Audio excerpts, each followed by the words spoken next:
Assalamualaikum warahmatullahi wabarakatuh.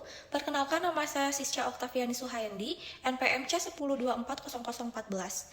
Pada video kali ini, saya akan menjelaskan mengenai PPh Pasal 4 Ayat 2 beserta contoh kasusnya.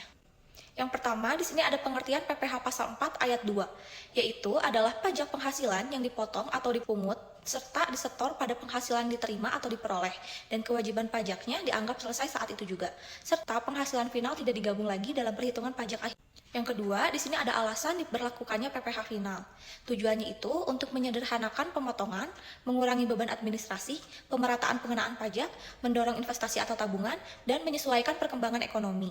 Selain itu juga ada mekanisme pemotongan atau pelunasan, di mana jika lawan transaksi adalah pemotong pajak, maka PPh dipotong oleh pihak pembayar, dan jika bukan pemotong pajak, maka biasanya disetor sendiri oleh penerima penghasilan. Selanjutnya di sini ada cara menghitung PPh final rumus umum, di mana PPh terutang sama dengan tarif dikali jumlah bruto.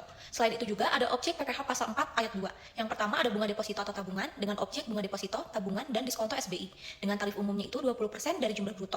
Yang kedua ada hadiah undian, dengan objeknya itu hadiah undian dalam bentuk apapun. Dengan tarifnya 25% dari jumlah bruto hadiah undian.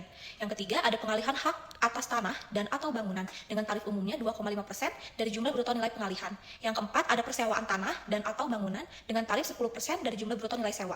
Dan yang kelima ada jasa konstruksi dengan tarif berbeda tergantung jenis jasa dan kualifikasi usaha, misalnya 1,75% atau 2,65%, 3,5%, 4% atau 6%. Selanjutnya masuk pada contoh kasus. Yang pertama di sini ada kasus 1 mengenai persewaan tanah atau bangunan, di mana PT Maju Jaya menyewakan sebuah ruko kepada PT Sejahtera dengan nilai sewa 120 juta untuk 1 tahun. Hitung PPh pasal 4 ayat 2 final atas transaksi tersebut. Dengan penyelesaiannya itu tarif PPh final sewa tanah atau bangunan yaitu 10%, dengan DPP-nya jumlah bruto sewa 120 juta, dengan PPh finalnya 10% dikali 120 juta sama dengan 12 juta. Maka PPh pasal 4 ayat 2 final yang terutang adalah 12 juta. Selanjutnya mengenai kasus 2, yaitu kasus pengalihan hak atas tanah dan atau bangunan, di mana Bapak Andi menjual tanah dan bangunan miliknya dengan harga 850 juta. Berapa PPh final yang harus dibayar?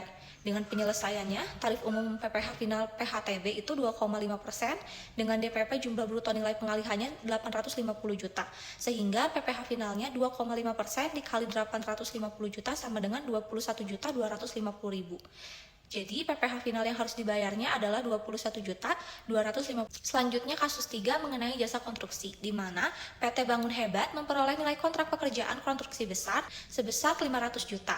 Perusahaan memiliki sertifikat badan usaha kualifikasi kecil. Hitung PPh final yang terutang.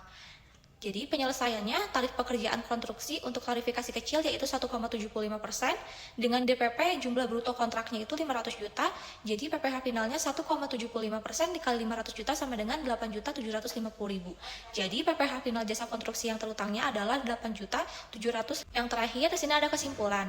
Jadi PPh pasal 4 ayat 2 adalah pajak atas penghasilan tertentu yang bersifat final. Artinya kewajiban pajaknya selesai saat dipotong atau disetor. Cara menghitungnya sederhana, yaitu tarif dikalikan jumlah bruto, di mana materi yang paling penting dipahami adalah objek pajaknya, tarifnya, dan siapa yang memotong atau menyetor. Sekian penjabaran materi dari saya mengenai PPh pasal 4 ayat 2. Terima kasih. Wassalamualaikum warahmatullahi wabarakatuh.